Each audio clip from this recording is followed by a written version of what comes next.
Good evening. আপনারা দেখছেন নির্ভীক বিশ্লেষণ। আমি আপনাদের সঙ্গে রয়েছি এমডি হাজরত। এ রাজ্যে 34 বছর দাপটের সঙ্গে শাসন করার পরেও বর্তমান বামেদের কি অবস্থা রয়েছে, আসন্ন বিধানসভা নির্বাচনে বামেরা কতটা লড়াই দিতে পারবে বলে আপনার মনে হয়, সে বিষয়টা নিয়ে আজকে কথা বলব। আমরা জানি গত বিধানসভা নির্বাচন 2021 সালে বামেরা এ রাজ্যে একটাও আসন জিততে পারেনি। সেই জন্য নানা অনুষ্ঠানে তৃণমূল কংগ্রেস, এ রাজ্যের শাসক দল বিজেপি, বাম প্রতিনিধি দল বা বামেদের যে স্পোক্স পার্সন থাকে তাদেরকে শূন্য থেকে মহাশূন্যে পাঠানোর কথা বলেন, কটাক্ষ ছুড়ে দেন বামেদের দিকে। এবারে বামেদের রেজাল্ট কি হবে সেটা নিয়ে আজকে কথা বলবো। নির্ভীক বিশ্লেষণ করবো আজকে সেই বিষয়টা নিয়ে, যে বামেরা এবারে নির্বাচনে কি রেজাল্ট করতে পারে।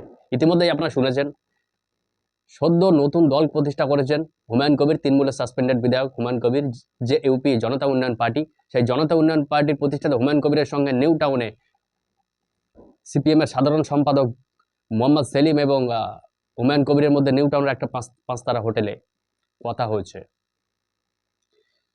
সেটা নিয়ে বামেদের শরিক দলের মধ্যে অসন্তোষ রয়েছে। ফরওয়ার্ড ব্লক এবং আরএসপির যারা শরিক দল রয়েছেন, হুমায়ুন কবিরের সাথে মোহাম্মদ সেলিমের এই আলোচনা, এটা নিয়ে তারা কিন্তু বেশ ক্ষুব্ধ। আমরা দেখেছি গত পরশুদিন বামেদের শরিক দলদের মধ্যে যে বৈঠক হচ্ছিল, সেই বৈঠকে মোহাম্মদ সেলিম এবং ফরওয়ার্ড ব্লকের নরেন চক্রবর্তীর মধ্যে বাক বিতণ্ডা, কথা কাটাকাটি, উত্তপ্ত বাক্য বিনিময় আমরা দেখেছি। ফরওয়ার্ড ব্লক বাম শরিকদের দাবি যে যার তার সাথে জোট করে এ রাজ্যে বামেদের লাভ হয় না, বরং লোকসানটা বেশি হয়। অন্যদিকে আপনারা জানেন, কংগ্রেসের সঙ্গে যে জোটের কথা বা কংগ্রেসের সঙ্গে জোট করতে যে আগ্রহ দেখাচ্ছিল বাম নেতৃত্ব, কংগ্রেস কিন্তু সেই আশায় জল ঢেলে দিয়েছে। তারা পরিষ্কার জানিয়ে দিয়েছে, এই রাজ্যের কংগ্রেসের রাজ্য সভাপতি শুভঙ্কর সরকার দিল্লিতে গিয়ে কংগ্রেস সভাপতি মল্লিকার্জুন খাড়গের সঙ্গে কথা বলেছেন এবং পরিষ্কার বলে দিয়েছেন রাজ্যের যা বর্তমান অবস্থা, সেক্ষেত্রে কারো সঙ্গে জোটে না যাওয়াই ভালো, অর্থাৎ কংগ্রেস একা লড়বে, পরিষ্কার জানিয়ে দিয়েছে। তাহলে বামেদের ভরসা এখন একলা চলতে হবে। হুমায়ুন কবিরের সঙ্গে আপাতত জোট হচ্ছে না, ছেড়ে দিন, ওটার হবে না, কারণ বাম শরিকরা একমত নন হুমায়ুন কবিরের সঙ্গে জোট করতে। অন্যদিকে সুজন চক্রবর্তী উনিও বলছেন যে হুমায়ুন কবিরের সঙ্গে জোট করলে বামেদের যে ভাবমূর্তির প্রভাব পড়বে, একটা নেতিবাচক প্রভাব পড়বে। কারণ বামেরা তো সেকুলারিজমের কথা বলে, সাম্যবাদের কথা বলে। হুমায়ুন কবির নিজেকে প্রকাশ্যে বলেন আমি মুসলিমদের নেতা, হুমায়ুন কবিরের সঙ্গে বামেদের মিটিং, জোট তো দূরের কথা, মিটিং করাই চলে না, কোনো আলোচনাই চলে না বলে মনে করছেন বাম শরিকদের একাংশ, একই সঙ্গে বামেদের অন্দরে যারা রয়েছে তাদের একাংশ। মোহাম্মদ সেলিমের হুমায়ুন কবিরের সঙ্গে বৈঠক করাটা একেবারে উচিত হয়নি বলে মনে করছে বাম শরিকদের একাংশ। সেটা গেল একটা কথা। দ্বিতীয় কথা, তাহলে বামেদের সঙ্গে কে? বামেরা এখন যার হাত ধরতে পারে বা সম্ভাবনা, গুঞ্জন শোনা যাচ্ছে, প্রবল একটা সম্ভাবনা রয়েছে, আইএসএফ ইন্ডিয়ান সেকুলার ফ্রন্টের চেয়ারম্যান নওশাদ সিদ্দিকীর সঙ্গে তাদের আলোচনা চলছে। ইতিমধ্যে নওশাদ সিদ্দিকী বলেছেন, আমি জোটের জন্য মোহাম্মদ সেলিমের কাছে কোনো বার্তা পাঠাইনি, আমি বার্তা পাঠিয়েছিলাম ফ্রন্ট চেয়ারম্যান বিমান বসুর কাছে। উনি কত আসনে লড়তে চান তার একটা লিস্ট উনি বিমান বসুর কাছে দিয়েছিলেন। উনি অপেক্ষা করছেন বিমান বসু তার প্রত্যুত্তরে কি জবাব দেয়। তারপরে বামেদের সঙ্গে মোটামুটি ভাবে ধরে নিতে পারেন আইএসএফ এর একটা জোট হচ্ছে, কিন্তু কংগ্রেস আপাতত জোটে নেই। হুমায়ুন কবিরের জেউপি জনতা উন্নয়ন পার্টির সঙ্গে বামেদের জোট হবে না।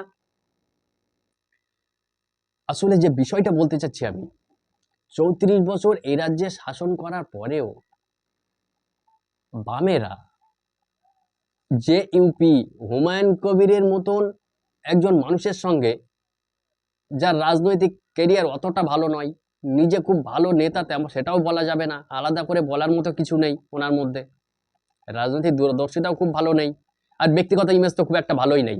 কারণ উনি কংগ্রেস করতেন, কংগ্রেস থেকে তৃণমূল এসেছেন, তৃণমূল থেকে বিজেপিতে গিয়েছেন, বিজেপি থেকে আবার তৃণমূলে, আবার তৃণমূল থেকে বা নিজের দল যে ইউপি।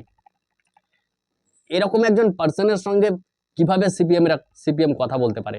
আসলে বিশ্লেষকরা মনে করছে এ রাজ্যে সিপিএম এর যে খরা, শূন্যের খরা কাটাতে মরিয়া হয়ে রয়েছে বামেরা। যেন তেন প্রকারের অন্তত বিধানসভায় তাদের খাতা খুলতে হবে, কারণ 5 বছর ওই শূন্য পাওয়ার যন্ত্রণা তাদেরকে কুড়ে কুড়ে খেয়েছে। আগামী বিধানসভা নির্বাচনে শূন্য পাওয়ার নজির তারা আর স্থাপন করতে চায় না। যদি সেটা হয় তাহলে বামেদের জন্য আগুনে ঘৃতাহুতি দেওয়ার সমান হবে। সেই জন্য মোহাম্মদ সেলিমেরা যেন তেন প্রকারের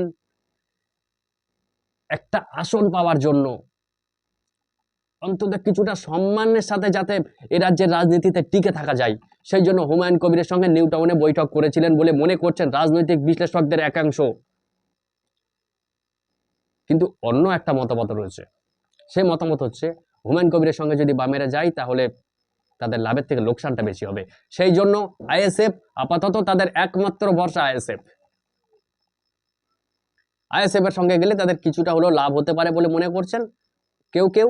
একই সঙ্গে আইএসএফ এর ভাবমূর্তিও খুব একটা খারাপ নয়, অন্তত বামেদের সঙ্গে চলে। কারণ নওশাদ সিদ্দিকী এই দলটা আপাতত এই আইএসএফ এর ব্যাটার নওশাদ সিদ্দিকীর হাতে। তার মুখ থেকে আমরা এই যাবৎকালে 5 বছর বিধায়ক উনি আমরা কোনোদিনও শুনিনি, বা কেউই বলতে পারবে না, মনে করেও বলতে পারবে না যে কোনো সাম্প্রদায়িক কথা বলেছেন উনি, কোনোদিনই বলেননি। সেক্ষেত্রে বামেদের সঙ্গে যদি উনি যান, বামেরা যদি নওশাদের সঙ্গে জোট করেন তাহলে তো কিছুটা হলেও মুখ রক্ষা হবে। কিন্তু ভোট বাক্সে কি প্রভাব পড়বে সেটা অন্য কথা। তবে বামেরা কিন্তু মরিয়া হয়ে রয়েছে এই রাজ্যে শূন্যের খরা কাটাতে। শূন্যের খরা তাদেরকে কাটাতে হবে। তাদের লজ্জার নজির, যে লজ্জার নজির একেবারে 0 রানে অল আউট হয়েছিল, সেখান থেকে ফিরতে হবে, রানের খাতা খুলতে হবে, বিধানসভায় তাদের খাতা খুলতে হবে যেন তেন প্রকারের। সেই টার্গেটে মরিয়া রয়েছে বাম নেতৃত্ব। আইএসএফ এর সঙ্গে তাদের এই জোট কতটা রাজনৈতিকভাবে ফলপ্রসূ হবে, ভোট বাক্সে তার কি প্রভাব পড়বে, সেটা উত্তর পাবো আমরা আগামী কয়েক মাসের মধ্যে। অন্যদিকে কংগ্রেস একা চলছে। একা চলে কংগ্রেস কি করতে পারে, কেন কংগ্রেস একা চলছে সেটা নিয়ে অন্যদিন একটা প্রতিবেদন করবো আমি, আজকে নয়, তাহলে ভিডিওটা অনেক বড় হয়ে যাবে। এইবারে অন্য একটা বিষয় আসি আমি, খুবই গুরুত্বপূর্ণ একটা বিষয়। আগামী আসন্ন বিধানসভা নির্বাচনে এ রাজ্যে এখনো পর্যন্ত এগিয়ে কোন দল? হ্যাঁ, এটা শুনতে হবে আপনাকে, জানতে হবে। আমরা শুধু হাওয়ায় হাওয়ায় কথা বলি না, শুধু এগিয়ে বলে এরকম দর্শক ঠকানো কাজ আমরা করি না। কেন এগিয়ে সেটা আমি পয়েন্ট ওয়াইজ আপনাদের বলবো। কোন দল এগিয়ে? সবার আগে আসি রাজ্যের শাসক দলের কথায়। আপনারা জানেন গত কয়েকদিন আগে সিঙ্গুরের সভা থেকে মুখ্যমন্ত্রী মমতা ব্যানার্জি এ রাজ্যের বাংলার বাড়ি প্রকল্পের আওতায় 20 লক্ষ প্রান্তিক মানুষকে, যাদের মাথার উপরে ছাদ নেই, 1,20,000 টাকা প্রত্যেকের অ্যাকাউন্টে পাঠিয়েছেন। প্রথম কিস্তির 60,000 টাকা করে। অনেকে টাকা পেয়ে গিয়েছেন, অনেকে টাকা পাবেন কয়েকদিনের মধ্যে।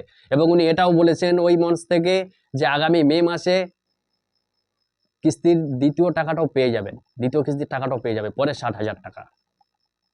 তখন কিন্তু নির্বাচন চলছে, একদম নির্বাচনের প্রাককালে, নির্বাচনের মুহূর্তে।